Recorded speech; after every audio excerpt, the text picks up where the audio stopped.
नमस्कार साथियों, डिजिलैप learning programme शिक्षक प्रशिक्षण में आप सभी का अभिनंदन। राष्ट्रीय माध्यमिक शिक्षा अभियान जिला मंडला द्वारा आज अंग्रेजी विषय के टॉपिक नोट मेकिंग के विषय में प्रशिक्षण दिया जा रहा है।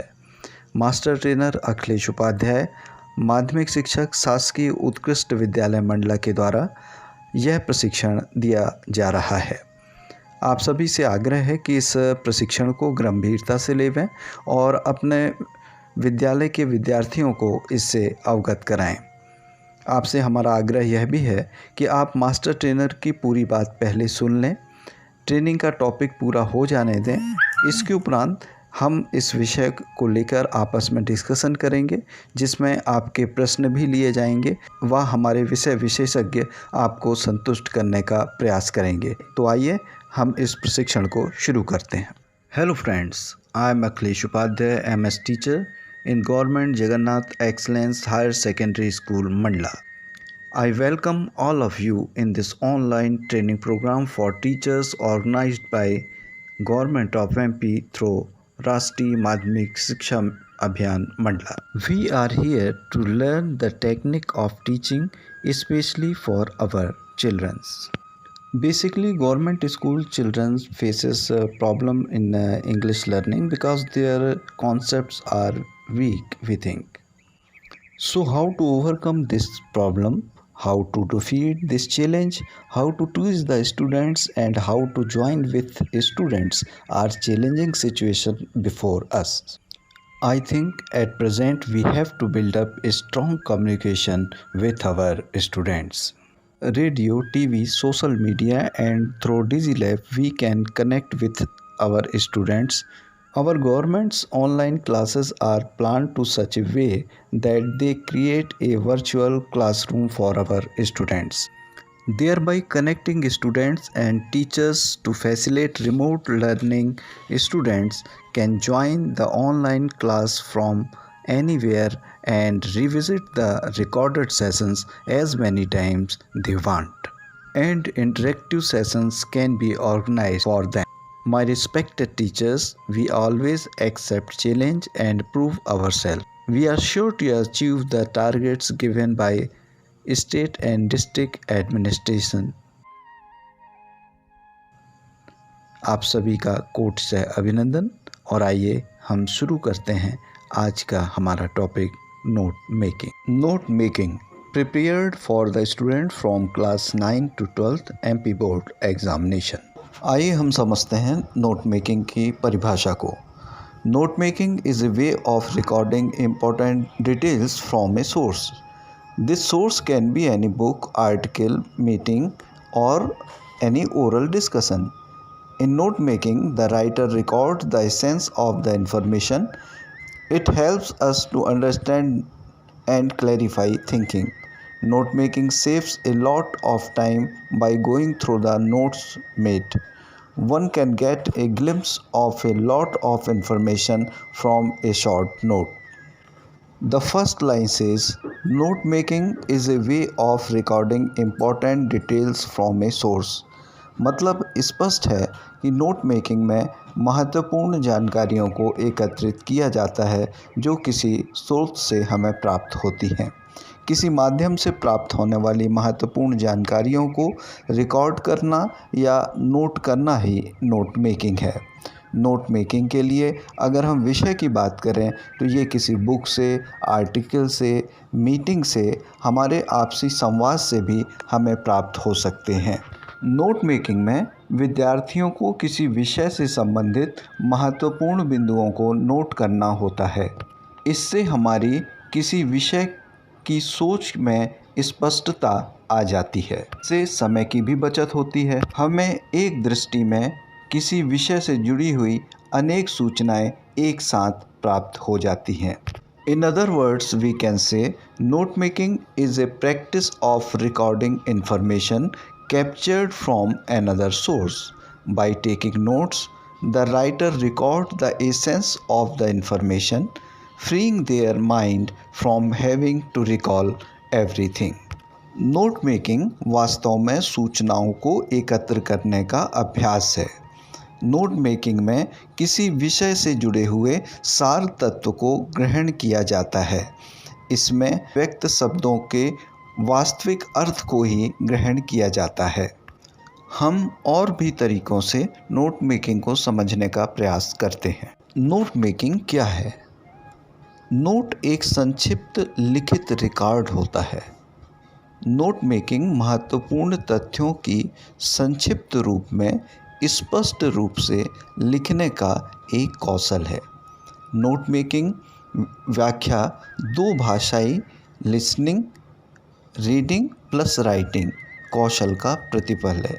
यानी कि लिसनिंग, रीडिंग एंड राइटिंग, ये तीनों कौशल को अगर हम मिलाएं तो हमारी जो नोट मेकिंग है वो और भी अधिक इफ़ेक्टिव होती है। Why note making is important? Note making आखिर इतनी महत्वपूर्ण क्यों है? We can not memorize all that we read, so we need to summarize relevant information. Note making helps anyone who wants to a large piece of information into a brief, organized and summarized way. Piece which can be conventionally referred to as and when required. जब किसी व्यक्ति को किसी वृहत जानकारी को सूक्ष्मता में अर्थात शॉर्ट में आवश्यकता होती है तब उसे नोट मेकिंग की ज़रूरत पड़ती है। हम अच्छी तरह जानते हैं कि हम वह सब कुछ याद नहीं रख सकते जो हमने पढ़ा है, इसलिए हमें विषय से जुड़ी हुई सार्थक बातों को याद रखना होता है। इन बातों को सारांश रूप में नोट मेकिंग के माध्यम से हम लिख लेते हैं। नोट मेकिंग में घटनाओं को क्रमबद्ध रूप से प्रस्तुत किया जाता है। हम नोट मेकिंग को इस तरह भी समझ सकते हैं कि जैसे आपसे कहा जाए कि आप गार्डन में से सबसे खूबसूरत कुछ फूल तोड़कर ले आइए, अर्थात हमें पैसेज में से सबसे सार्थक शब्दों या वाक्यों का चयन करने के लिए कहा जाता है। दिए गए पैराग्राफ में हमें मेन पॉइंट्स निकालने होते हैं। अगर कोई हमसे पूछे कि आखिर नोट मेकिंग की हमें ज़रूरत है क्या, तो मित्रों, लेखक या व्याख्याता के मेन आइडियाज़ को रिकॉर्ड करने के लिए हमें नोट मेकिंग की ज़रूरत होती है। परीक्षा के पूर्व रिवीजन करने में ये नोट्स हमारे बहुत काम आते हैं। साथ ही महत्वपूर्ण तथ्यों की जानकारी स्मृति में सुरक्षित रखने के लिए हमें नोट मेकिंग की आवश्यकता होती है। तो मेरे प्रिय साथियों, विद्यार्थियों को ज्ञानार्जन करने के लिए अनेक पुस्तकें पढ़नी पड़ती हैं, उनके लंबे लंबे उत्तर पढ़ने पड़ते हैं और विद्यार्थियों को इन लंबे उत्तरों को याद रखने में बहुत मुश्किल भी होती है। इसके लिए विद्यार्थियों को लंबे उत्तरों की ब्रीफ समरी की आवश्यकता होती है।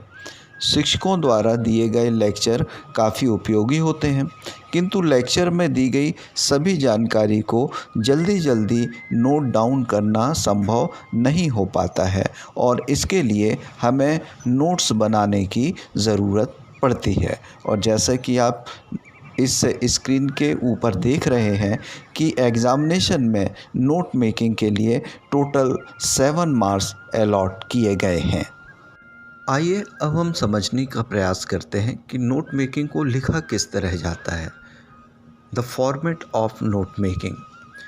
The note making format has heading, it shows the title और the heading of note. Note making के सबसे टॉप में हेडिंग लिखी जाती है जिसे हम टाइटल भी कहते हैं। Sub heading, as the name suggest, a subheading is a subdivision of the main topic। जैसा कि नाम से ही हमें अवगत होता है कि सब हेडिंग में हेडिंग यानी कि मुख्य शीर्षक से जुड़ी हुई बातों को लिखा जाता है।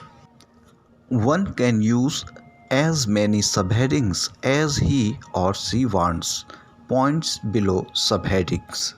हम वैसे तो नोट मेकिंग में चाहें तो जितनी चाहें उतनी सब हेडिंग बना सकते हैं, परंतु सामान्यतः अगर हम एग्ज़ामिनेशन पॉइंट ऑफ व्यू से बात करें तो 3 या 4 सब हेडिंग हमारी होनी चाहिए नोट मेकिंग में।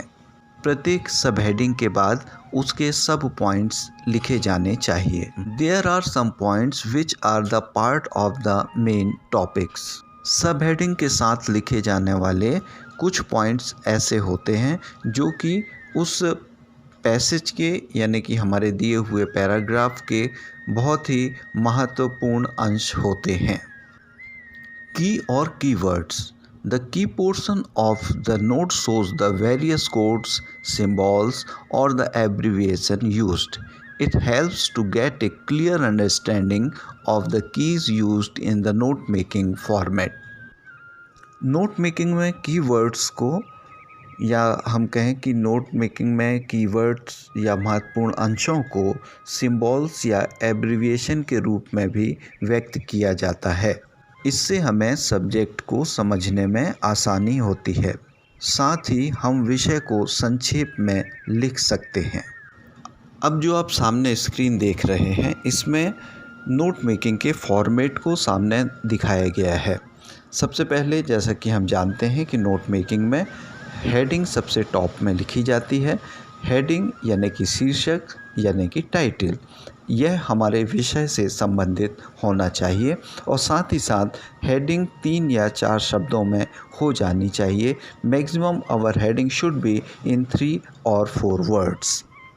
एग्ज़ामिनेशन पॉइंट ऑफ व्यू से अगर हम बात करें तो हमारे जो सब हेडिंग्स लिखी जाती हैं, हेडिंग के लिखने के बाद जो सब हेडिंग्स लिखी जाती हैं वो मैक्सिमम 3 या 4 सब हेडिंग्स होनी चाहिए। प्रत्येक सब हेडिंग के बाद सब पॉइंट्स भी लिखे जाते हैं। आपके सामने दिख रहे इस फॉर्मेट के माध्यम से हम सब हेडिंग को समझने का अगर हम प्रयास करें तो हम देखते हैं कि हेडिंग के ठीक नीचे पॉइंट 1 में लिखा हुआ है फर्स्ट सब हेडिंग, यानी कि 1 सब हेडिंग। पहला पॉइंट हम देंगे और सब हेडिंग का जो टाइटल है, जो सब हेडिंग हमने बनाई है, उस सब हेडिंग को हम वहाँ लिखेंगे और फिर उसके नीचे हम उसके सब पॉइंट्स लिखेंगे। हमारी कोशिश होनी चाहिए कि जब हम की सब हेडिंग के सब पॉइंट्स लिखें तो चूँकि हमने सब हेडिंग को पॉइंट दिया है 1, तो अब जब हम उसके सब पॉइंट्स लिखेंगे तो उससे 1.1, 1.2, 1.3 इस तरह हमें लिखना चाहिए। कम से कम हमें 3 सब पॉइंट्स बनाने चाहिए। नोट मेकिंग के 4 सबसे महत्वपूर्ण बिंदु होते हैं, जिसमें हेडिंग, सब हेडिंग, सब points and abbreviation.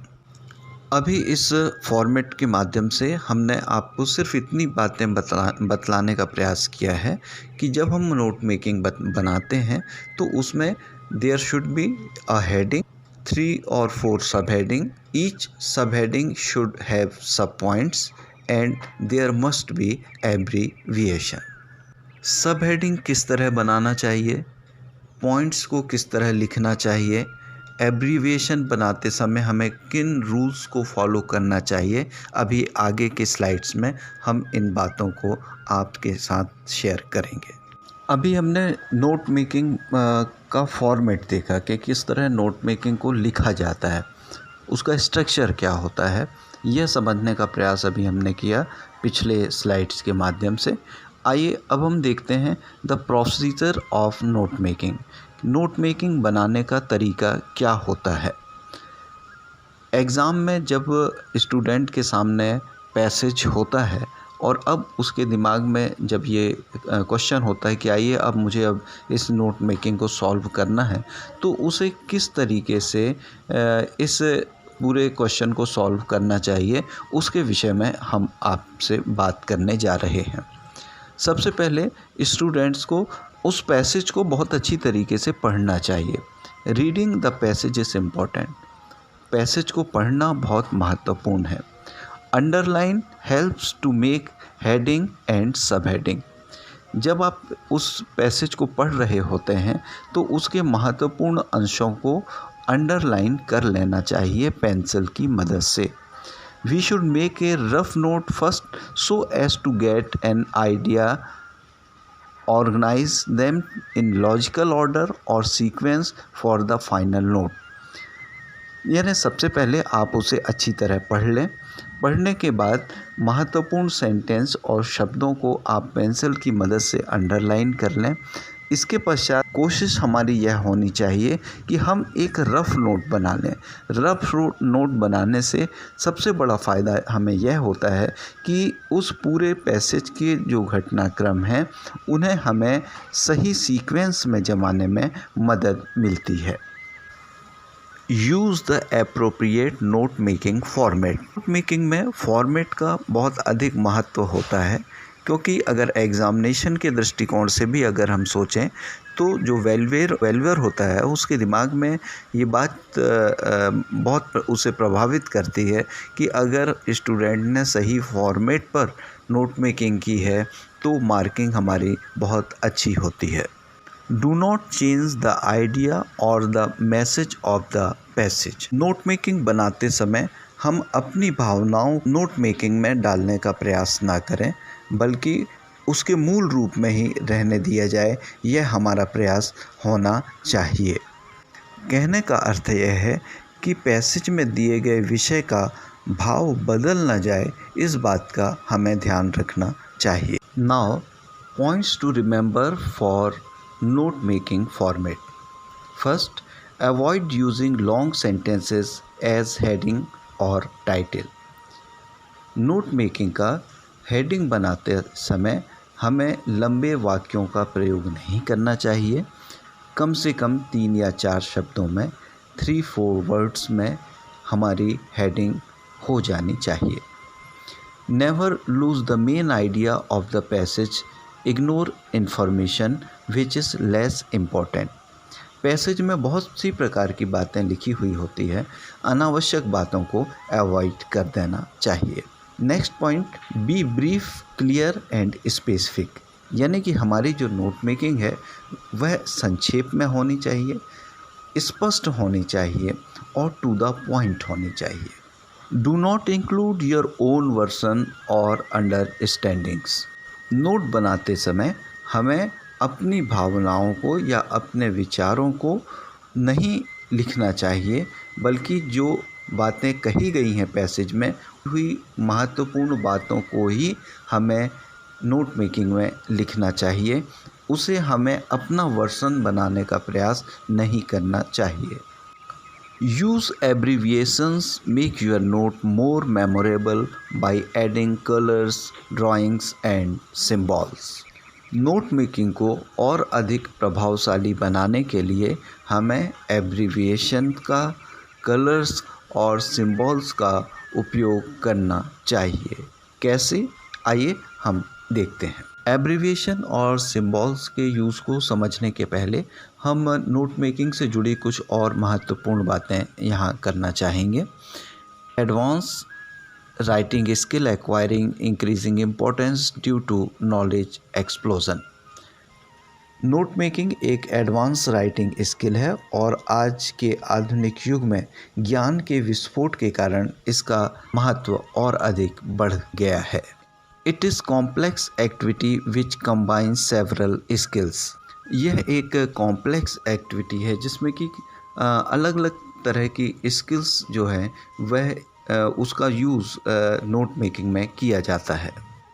It required good reading and listening skills along with writing skills. जैसा कि हमने पहले भी जो स्लाइड्स में डिस्कशन किया उसमें यह बात कही थी कि नोट मेकिंग एक्चुअल में हमारी जो 3 स्किल्स होती हैं, लिसनिंग, रीडिंग और राइटिंग, तीनों प्रकार की जो हमारी स्किल्स हैं अगर हमारी ये बहुत अच्छी हैं तो हम एक बेहतर नोट मेकिंग कर सकते हैं। हमारे जिन स्टूडेंट्स की रीडिंग, लिसनिंग और राइटिंग स्किल बहुत अच्छी होती है वो बहुत बेहतर नोट मेकिंग कर पाते हैं। Note should be small and brief. Note हमेशा छोटा और संक्षेप में होना चाहिए। Right only relevant and important information. Note making में केवल अति महत्वपूर्ण बातों को ही लिखा जाना चाहिए। Information should be written in a logical order. Passage में दी गई जानकारियों को क्रमबद्ध तरीके से लिखा जाना चाहिए। There must be a title to give the information about the content. दिए गए पैसेज या जो कंटेंट्स हमें दिए गए हैं जिसके विषय में हमें ये पूरी नोट मेकिंग कर रहे हैं, उसका एक शीर्षक, एक टाइटल दिया जाना अत्यंत आवश्यक है। Information should be written in points and main part should be divided into sub-parts which is further divided into points। Format के विषय में बतलाते समय हमने आपको अवगत कराया था कि सबसे पहले हम शीर्षक लिखते हैं। शीर्षक लिखने के बाद है उसके नीचे सब हेडिंग्स लिखी जाती हैं। हेडिंग्स के साथ सब पॉइंट्स लिखे जाते हैं और वे जो सब पॉइंट्स होते हैं वे उस पैसेज से जुड़ी हुई महत्वपूर्ण बिंदु या महत्वपूर्ण जानकारियाँ होती हैं। और सबसे लास्ट में बॉक्स में एब्रीविएशंस लिखी जाती हैं। Rules of abbreviations. एब्रीविएशंस क्या हैं? हमारे विद्यार्थी बहुत उत्सुक होते हैं जब क्लास में हम उन्हें एब्रीविएशंस के विषय में बतलाते हैं, तो वे बड़े क्यूरियसली इसे समझने का प्रयास करते हैं। तो आइए हम देखते हैं what are abbreviations. Abbreviations are abbreviated और shortened forms of words and phrases। For example, Mr. becomes Mr. In writing, abbreviations are generally considered informal। Abbreviation में हम जो बड़े शब्द होते हैं उन्हें शॉर्ट करके लिखते हैं, जैसा कि एग्जाम्पल में दिया गया है कि अगर हमें मिस्टर लिखना है MISTER मिस्टर, तो in short form we can write it MR. Abbreviations allow us to shorten complex words and phrases and be more concise in our writing। Abbreviation हमें इस बात की अनुमति देते हैं कि जो कॉम्प्लेक्स वर्ड हैं, बड़े शब्द हैं, जो बड़े फ्रेसेस हैं, हम उन्हें शॉर्ट करके लिख सकते हैं। और साथ ही इससे ये है कि हमारे जो बड़े सेंटेंसेस हैं या हम जो बात लिखने जा रहे हैं वे बातें हम कम शब्दों में और बेहतर तरीके से लिख पाते हैं। The rules for abbreviations are rather complex and can vary। Below you will find some of most important rule and guidelines for using abbreviation in your writing। मज़े की बात यह है कि एब्रीविएशन के भी जो रूल्स हैं वो भी थोड़े से कॉम्प्लेक्स हैं या दे आर इनफॉर्मल हैं, हम उनको ऐसा भी कह सकते हैं। तो आगे जब हम बात करेंगे तो एब्रीविएशन के डिफरेंट तरीके जो हैं वो उन्हें हम समझने का प्रयास करेंगे। Abbreviate personal and professional titles when they are followed by a name। For example, Dr. Roberts, Mr. Anderson, Mrs. Ryder, Mr. or Mrs. MD, medical doctor, RD, registered nurse, MBA, Master of Business Administration, BA or BA। So here we see personal or professional titles can be abbreviated। Some more examples we can see here: ASAP, as soon as possible; DIY, do it yourself; ST, street; TV, television। Well-known companies or organization can also go by abbreviation। For example, CBS, Columbia Broadcasting System; CIA, Central Intelligence Agency; FBI, Federal Bureau of Investigation। So here we can see the various type of abbreviation। Number 4, the rules for abbreviation are not completely clear cut, so this may not always be the case। A tricky one is here PhD or in bracket PhD, Doctor of Philosophy, where you did pronounce each letter। Abbreviation के लिए जो rules बनाए गए हैं कुछ तो clear cut हैं, हमें बहुत बेहतर तरीके से समझ में भी आते हैं, लेकिन there are not completely and clear cut rules of abbreviations. In this slide, we see keep date abbreviations informal. Days of week and months may be shortened or abbreviated in casual writing. As we see here, Monday, August 14. Point to be noted here, if both day and month we have to write, then first after the name of the day we have to keep full stop, then comma, then the name of the month, and after that we will keep there the date. This यहाँ पर हमको थोड़ा सा ध्यान रखना है कि जब हमें मंथ और दिन का नाम दोनों ही लिखना होता है डेट के साथ में, तो पहले हमें दिन का नाम as shown here like Monday, उसके बाद डॉट कॉमा, इसके उपरांत जो शॉर्ट फॉर्म मंथ का है वह लिखा जाता है और फिर उसके बाद डेट लिखी जाती है। तो ये फॉर्मेट यहाँ पर हम देख रहे हैं स्क्रीन पर। इसके साथ ही when a month is used with a specific date only abbreviate, केवल मंथ का नाम लिखना होता है, तो उस समय हम जिस ढंग से लिखते हैं वह स्क्रीन पर आप देख रहे हैं।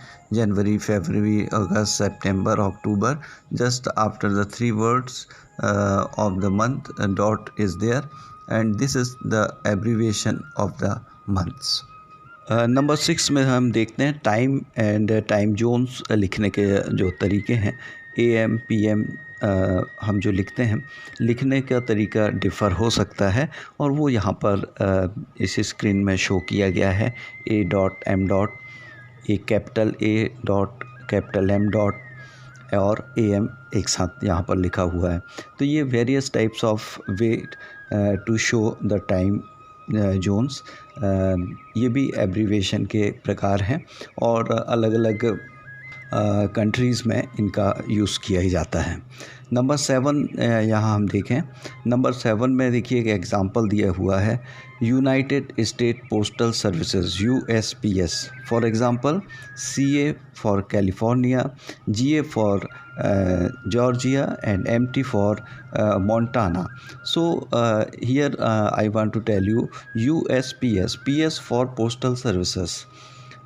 If we write in the envelope of United States of America, then we will not only write there Postal Service of America, we will write there USPS, United States Postal Services. So that is the abbreviation of the postal services in America.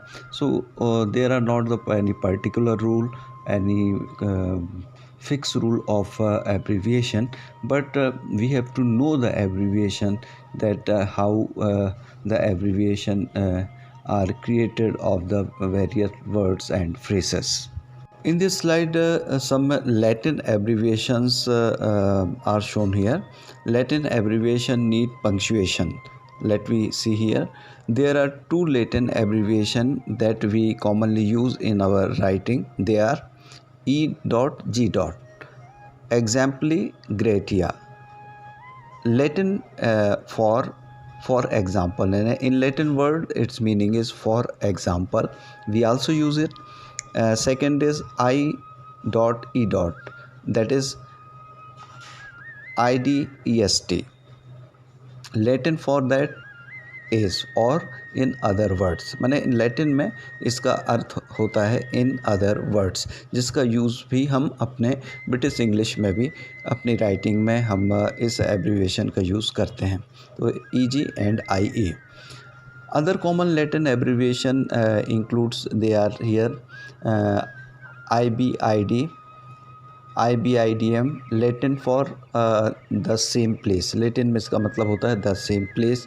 इसी तरीके से at all, at alia, Latin for and others, and others.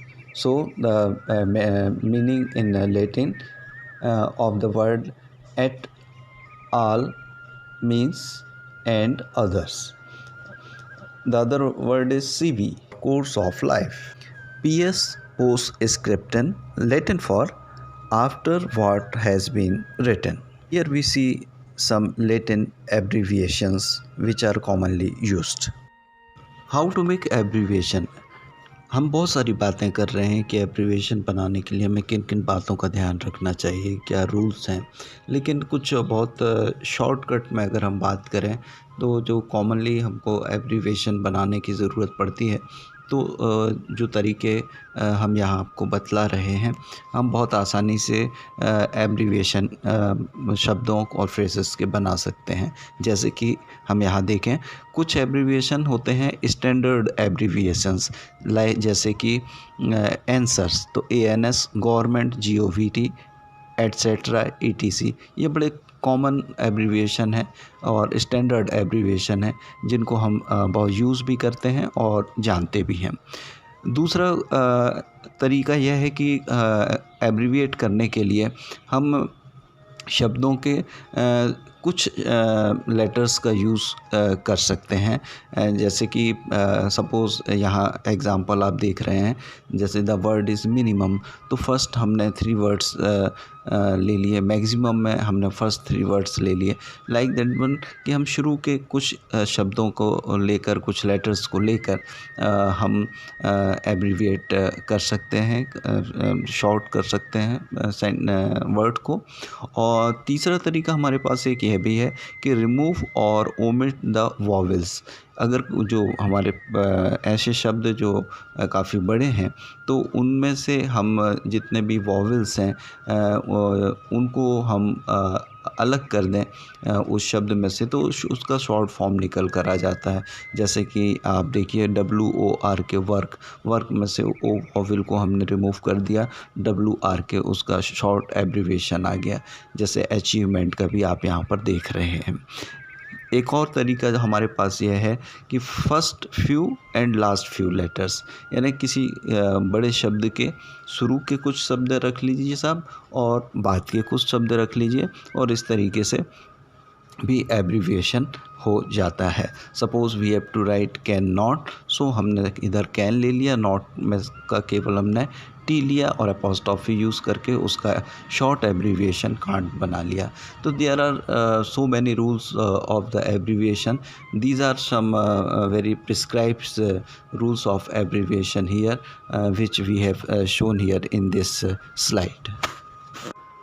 Abbreviation के कुछ और common examples जो words अक्सर use में आते हैं, यहाँ हमने दिखाने की कोशिश की है।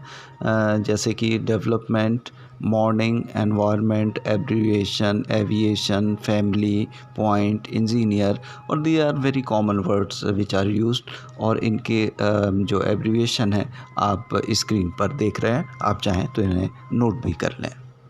दोस्तों, अभी तक हमने एब्रीविएशन के विषय में बहुत सारी बातें की, तो कुल मिला के बात यह निकल कर आती है कि एक्रोनिम्स के माध्यम से हम एब्रीविएशन कर सकते हैं। जैसे कि फर्स्ट लाइन में आप देख रहे हैं, like radar, UNESCO, UNICEF, AIDS. इसमें सबसे इम्पॉर्टेंट बात यह होती है कि हम जो फर्स्ट अल्फ़ाबेट है उसे कैपिटल लेटर में लिखकर किसी बड़े इंस्टीट्यूशंस या किसी डिसीज़ या किसी भी प्रकार के बड़े नाम को हम शॉर्ट फॉर्म उसका बना सकते हैं। इसके साथ ही लैटिन सिंबल्स का हम यूज़ करते हैं, जिसके विषय में पूर्व में हमने बात की है, और साथ ही साथ मैथमेटिकल सिंबल्स, जिसके विषय में अभी तक हमने चर्चा नहीं की थी। मैथमेटिकल सिंबल्स में हम mathematical science, plus, minus, negative, equal to आदि का यूज़ करते हुए उन्हें एज ए एब्रीविएशन यूज़ कर सकते हैं। साथ ही कुछ हमारे रेगुलर फॉर्म होते हैं, like government exams, university, etcetera, जैसे कि आप स्क्रीन पर देख रहे हैं। कुछ हमारे short form, standard short form होते हैं, जिन्हें हम एज ए एब्रीविएशन यूज़ करते हैं। इसके साथ ही मेक योर ओन एब्रीविएशन। हर एक शब्द का एब्रीविएशन पहले से ही बना हो यह ज़रूरी नहीं है। हम एब्रीविएशन करते समय यह ज़रूर ध्यान रखें कि हम जब किसी बड़े शब्द को एब्रीविएट कर रहे हैं तो उस समय हमें उसकी मीनिंग्स पर कोई फ़र्क ना पड़े, उसकी मीनिंग स्पष्ट रहे, इस बात का हमें ध्यान रखना चाहिए। इसके साथ ही by writing first few letters and last letters भी हम एब्रीविएशन कर सकते हैं। साथ ही by writing first and last letter like doctor, mister, इस तरह से भी हम एब्रीविएशन बना सकते हैं। इसकी बात हमने काफ़ी विस्तार से पिछली स्लाइड्स में आप सभी से की है। साथ ही by dropping all most of the vowels we can make abbreviation। तो जहाँ जिन शब्दों में वॉवल्स का अधिक उपयोग हुआ हो, ऐसे शब्द जिनमें वॉवल्स ज़्यादा उपयोग में आए हों, हम वॉवल्स को ओमिट करके उनके शॉर्ट फॉर्म बना सकते हैं।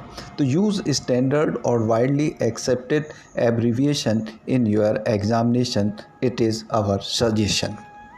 नोट मेकिंग करते समय कुछ और भी बातें हैं जिनका हमें ध्यान रखना होता है, और वो मुख्य बातें ये हैं कि never use diagrams in note making. Note making में क्योंकि हम लीनियर नोट मेकिंग का जो फॉर्मेट है उस पे बात आप सभी से कर रहे हैं, इसलिए हमें इस नोट मेकिंग में किसी भी प्रकार के डायग्राम का प्रयोग या किसी सिंबल्स का, बिग सिंबल्स और या किसी डायग्राम का हमको नोट मेकिंग में प्रयोग नहीं करना है। Avoid writing unnecessary facts. जो बहुत ही ज़रूरत की चीज़ है वही हमें नोट मेकिंग में लिखनी चाहिए और यही उसका उद्देश्य भी है। Avoid using examples. में नोट मेकिंग में का उद्देश्य ही है कि पैसेज है उसे शॉर्ट करना होता है, तो इट मीन्स हमें एक्स्ट्रा चीज़ें लिखने की आवश्यकता है ही नहीं, इसलिए we should avoid using examples. साथ ही साथ नेवर बिगिन विथ वर्ब्स। हम कोशिश करें कि सेंटेंसेस को जब हम शॉर्ट करें अपनी बात लिखने के लिए किसी पैसेज की, तो उसे वर्ब से शुरू ना किया जाए। साथ ही डोंट रिपीट एनी इन्फॉर्मेशन। एक ही बात को बार बार दोहराने की आवश्यकता नहीं है। Don't use confusing abbreviation. अभी जस्ट इसके पहले भी हमने ये बात कही कि एब्रीविएशन जब भी हम बनाएं तो यह बात स्पष्ट होनी चाहिए कि उस शब्द को देखने के बाद, पढ़ने के बाद वह शब्द क्या कहना चाह रहा है, means what is the meaning of that word, that should be clear. Don't abbreviate every word, try to use one abbreviation in one point. जहाँ तक सीधी सीधी बात अगर मैं हमारे शिक्षक साथियों से करना चाहूँगा कि एब्रीविएशन, हर एक शब्द का एब्रीविएशन नहीं बनाया जाता है, बल्कि हम ये एक जनरल बात यह है कि जो नोट मेकिंग है उसमें लगभग मैक्सिमम हमें 4 से 5 शब्द, 4 to 5 वर्ड्स जो हैं, 4 से 5 शब्दों का एब्रीविएशन करना चाहिए। तो जैसे हमने सब हेडिंग के विषय में आपसे बात की थी कि कम से कम 3 सब हेडिंग तो होनी ही चाहिए, ठीक उसी तरीके से एब्रीविएशन के विषय में हम बात करें तो कम से कम 4 से 5 एब्रीविएशन जो है वो होना ही चाहिए एक अच्छी नोट मेकिंग में। और साथ ही सब हेडिंग के साथ जो सब पॉइंट्स लिखे जाते हैं वो भी हर एक सब हेडिंग के साथ कम से कम 3 सब पॉइंट्स अवश्य लिखे जाने चाहिए। मित्रों, हमने नोट मेकिंग से जुड़े हुए लगभग सभी पहलुओं पर डिस्कशन किया है कि हमें note making, note summary means note हमें कैसे बनाना है, इसके विषय में हमने काफ़ी उसके हर एक पहलू को समझने का प्रयास किया है। एक बात हम फिर से देखते हैं क्रमबद्ध तरीके से कि how to make note from a text. तो सबसे पहले अगर रीडिंग साइड पे हम आए तो सबसे पहले पैसेज को कम से कम हमें 3 बार पढ़ना चाहिए। पहली रीडिंग जिसमें हम पैसेज के मेन आइडियाज़ के बारे में जानकारी मिलती है, जब पहली बार हम पढ़ते हैं तो कम से कम ये जो पैसेज है या आखिर ये किस बारे में लिखा गया है इसके बारे में हमें जानकारी मिलती है। इस रीडिंग से हमें पैसेज का टाइटल भी मिल सकता है, क्योंकि एक हमें अनुमान लग जाता है कि आखिर ये जो पैसेज है ये किस चीज़ के बारे में दिया गया है।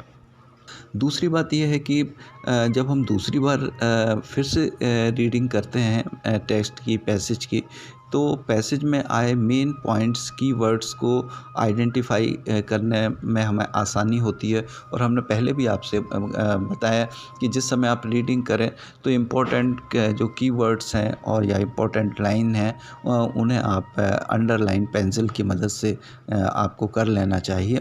और तीसरी बार रीडिंग करने से हमें ये मदद मिलती है कि मेन पॉइंट्स या कीवर्ड्स से रिलेटेड डिटेल को समझकर उनको लिखना हमारे लिए आसान हो जाता है। मतलब कि जो पॉइंट्स बनाना है वो हमारे लिए आसान हो जाता है। सब हेडिंग के बाद जैसे कि आप जानते हैं कि हमें पॉइंट्स बनाने होते हैं, तो जब हम तीसरी बार भी रीडिंग करते हैं तो उस समय हमारा फोकस इस बात पे होता है कि अब वो कौन कौन से इम्पोर्टेंट सेंटेंस हैं या कौन से वो इम्पोर्टेंट वर्ड्स हैं जिनका हम एब्रीविएशन कर सकते हैं, वो कौन से इम्पोर्टेंट वर्ड हैं, वो कौन से इम्पोर्टेंट सेंटेंस हैं जिन्हें हम लिख सकते हैं।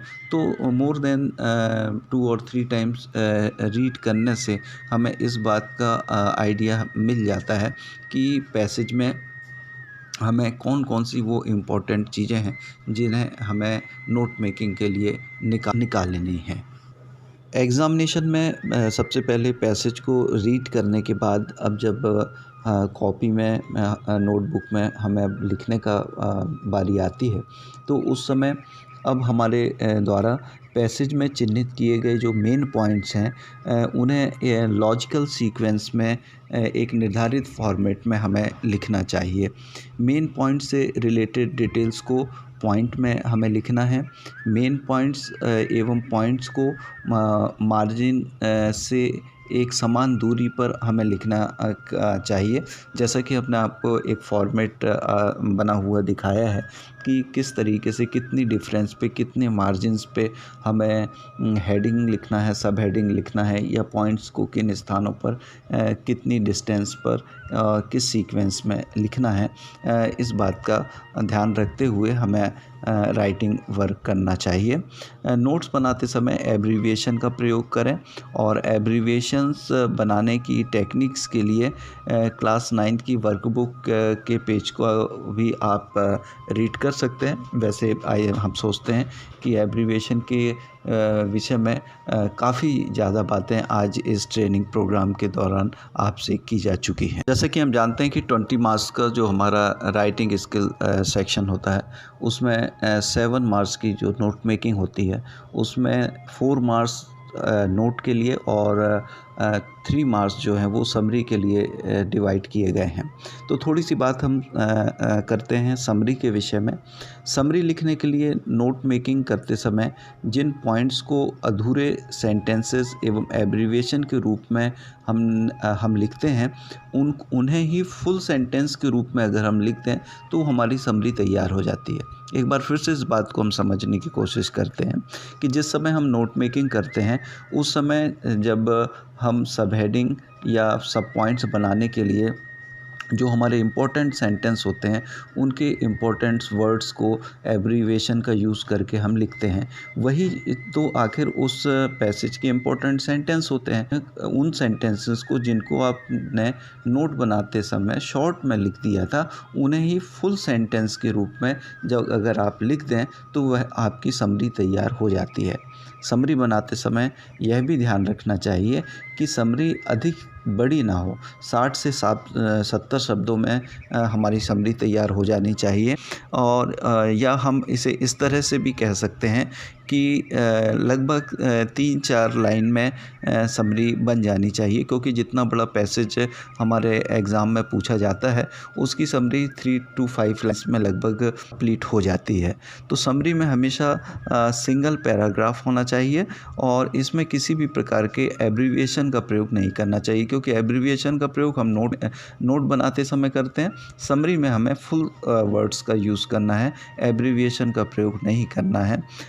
इससे और साथ ही यहाँ पे भी इस बात का हमें ध्यान रखना है कि समरी लिखते समय भी हम जो दिए गए विषय या पैसेज के घटनाक्रम को सीक्वेंस में ही लिखें, इस बात का हम अवश्य ध्यान रखें।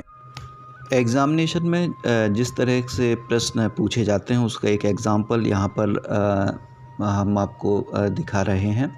Question: Now read the following passages and make notes.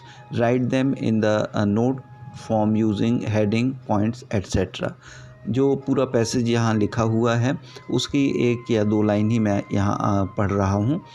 There are many different kinds of musical instruments. They are divided into three main classes according to the way they are played. For example, some instruments are played for blowing air into them, etc. So like this one, this passage is given here, and after the passage there is written question. First, make notes on the above passage and supply the suitable title to it. यानी कि यहाँ पर हमें note बनाना है और title देना है यानी कि हेडिंग देना है, और इसके लिए हमें 4 मार्क्स अलॉट किए जाएंगे. और इसी का सेकंड पार्ट है कि right summary of the above passage, और इस पैसेज की आप समरी तैयार करिए. अब यहाँ जो जानने योग्य बात यह है कि ये जो 4 मार्क्स या 7 मार्क्स जो डिस्ट्रीब्यूट किए गए हैं इस पूरी राइटिंग स्किल के लिए, उसमें जब हम नोट लिखना शुरू करते हैं तो जो हम हेडिंग या टाइटल लिखते हैं उसके लिए 1 मार्क्स अलॉट किया जाता है. जो नोट्स हम बनाते हैं जिसमें कि सब हेडिंग और सब पॉइंट्स का यूज़ किया जाता है उसके लिए 3 मार्क्स अलॉट किए जाते हैं, और जो समरी है समरी में 3 मार्क्स होते हैं.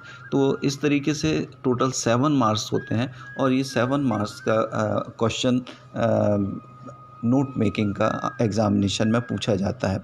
यहाँ सबसे इम्पोर्टेंट बात यह है कि ये जो 7 मार्क्स का नोट मेकिंग का क्वेश्चन एग्ज़ामिनेशन में क्लास 9 to 12 जो पूछा जाता है, इसमें स्टूडेंट्स के पॉइंट ऑफ व्यू से सबसे इम्पोर्टेंट बात यह है कि इसमें उन्हें कुछ याद करने की, कुछ रटने की आवश्यकता नहीं होती है, सिर्फ थोड़ा सा समझने की आवश्यकता होती है, और यही राइटिंग स्किल को समझाना ही हमारा उद्देश्य है. इसलिए एक जो the format of note making अगर हम बेहतर तरीके से स्टूडेंट्स के दिमाग में रख देते हैं, उन्हें समझा देते हैं, तो बिना याद किए सिर्फ अपनी एक राइटिंग स्किल का यूज़ करके बहुत आसानी से 7 मार्क्स हमारा स्टूडेंट्स गेन कर सकता है. अभी आपने जो पैसेज देखा उस पैसेज का जो सॉल्यूशन है, आंसर है, यानी कि नोट मेकिंग है, बनाकर यहाँ पर आपको दिखाई गई है. टाइटल म्यूज़िकल इंस्ट्रूमेंट, सब title kinds of musical instrument. It is not necessary to write subtitle in the note making, but it is must to write the title musical instrument. Then you have to write note there. Point first, kinds of musical instruments, sub points 1.1, 1.2, 1.3 and more sub points. If you want to write the of the sub point, then you can give them the number like 1.3.1, 1.3.1 like this one. So this is the solution is given here of the passage you have just seen before. Note making के बाद abbreviation का use करना चाहिए. यहाँ पर हम ये आपको बतलाने का प्रयास कर रहे हैं कि जब आप नोट मेकिंग कर लेंगे तो उसके ठीक नीचे, जैसे कि हमने आपको इसके पहले एक फॉर्मेट दिखाया था, एक हमें छोटा सा बॉक्स बनाना है और उसमें जिन जिन वर्ड्स को हमने एब्रीविएट किया है तो हमें उनका एब्रीविएशन और उस वर्ड का फुल फॉर्म भी हमें वहाँ लिखना होगा. अभी हमने जो पैसेज पढ़ा उसकी समरी किस तरह बननी चाहिए वो यहाँ पर आपको एक्सप्लेन किया गया है. और यहाँ बेसिकली हमें जिस बात का ध्यान रखना है कि summary should be short, it should be in 3 to 5 sentences, and important words and the keywords, important sentences should be in the summary. Then the student can achieve marks this summary. शिक्षक साथियों, ये कक्षा 9 से 12 MP board examinations में आने वाली जो ये नोट मेकिंग का क्वेश्चन है उसके विषय में एक आज आपके साथ हमारी एक चर्चा हुई है, और जिसमें इससे जुड़े हुए सभी पहलुओं के विषय में हमने आपसे बात की है. और मैं Akhilesh Upadhyay, MS teacher, government excellence higher secondary school Mandla ने कोशिश की है कि इस नोट मेकिंग से जुड़े हुए तमाम पहलुओं के विषय में मैं आज आपसे चर्चा कर सकूं, और ऐसा मैंने प्रयास किया है।